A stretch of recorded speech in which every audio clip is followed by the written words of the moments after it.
Good morning. We are up here at our other garden, and I have the founder of Foxborough Homestead channel right here with me, and they have brought these two containers that you all recognize. You can get them at, used little Debbie outlets and stuff, because we are creating a, what do you call it, son?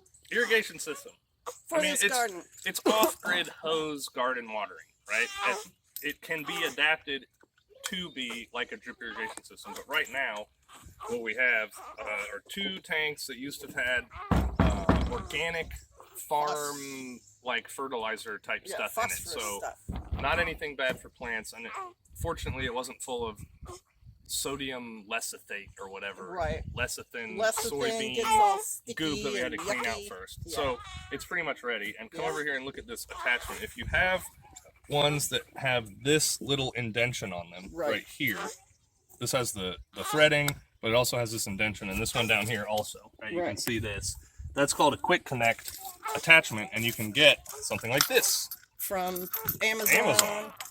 And these were like $8 for two, I think. So you're looking at about, I think it's 15 for two. 15 for two, $8 each maybe. And it has garden hose on the front, and just those clips. That goes on there, and then these two pieces go forward, right? And it has a rubber gasket in there, and there you go. And you can turn it on and off here, right? And when you're done, turn it off.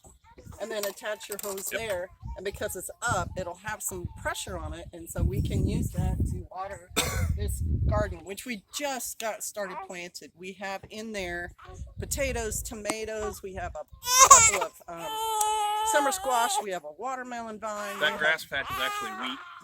There's a wheat experiment patch over there, there's broccoli, there's cabbage, and there's a bunch of tomatoes, but there's going to be more. For your own usage, if you wanted to have rain catchment off of some sort of a roof so you could water your garden without using chlorinated city water, or if you had a means like we do to transfer water back and forth, and if you put just some sort of a hose splitter on here, then all of a sudden you could run an irrigation drip system, and you could also have a watering system over here. This is a 300-gallon tank. It's a little bit taller, maybe even 325 than the regular ones that are 250 gallons, but that's a lot of water. It's a lot of water.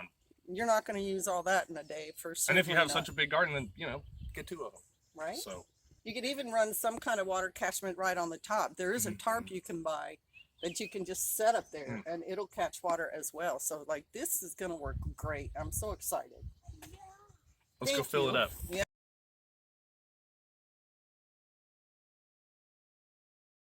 This one did have soy lecithin in it, so we had to clean this one out, but what you can see here is a different attachment point. The other ones have this threading, which is sort of a universal threading for these, and then they have behind it the quick attach. This one does not have the quick attach, it just has the threading. So if you can't find containers that have the quick attach, then you need to get a different adapter that will use these threads to go down to garden hose for you to try this sort of a method. Right, and they sell those kind of things at Lowe's and hardware stores that have plumbing supplies. Sure. Amazon, and I've seen some where it's like in the Looney Tunes where you have this one that clips to that one that clips to this yes, one, sometimes it's, yep. But if you can get one that just is one piece, right, threads on here, has garden hose on the front, or like what we had with the Quick Connect and has garden hose on the front, then that's going to be your simplest and easiest, least leak prone option. Right, and now that so many people use these, those connectors and stuff are easier to find. Right. Yeah. Do a little looking. All right. Okay. Today worked on getting potato rows made by digging up the soil and just flipping it over. That's what I did in my garden last year, and it worked pretty good. And the tomato cages, Mark, where there were multiple peas planted. It's really rough here. The black plastic is to keep the weeds down. That's the weeds. If you don't keep them down, they're 2 foot tall. So over here, this patch, we need to, get rid of the weeds, and yet we do have some watermelons growing here. And over here, planted some cabbage and some Brussels sprouts which are doing a lot better now they're in the ground. And then built that tomato tunnel with tomatoes at the base, and then there'll be something planted inside. And then to the left a bit will be some zucchini.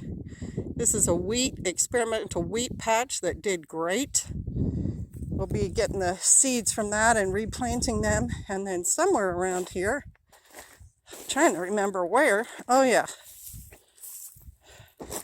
These cut-off plant containers help keep the wind from beating these plants up too terribly bad. That is summer squash plants in there, right next to the wheat. So we still have. So what we have here are tiny little turnips starting to grow from the stalks that we talked about earlier in the video that were still green, but now they're ripe, and we crushed them to get the seed out, and now we have little turnips growing in this part of the garden. This is the squash that I talked about being planted. This is the tomato tunnel, and in the middle of it is also planted some squash.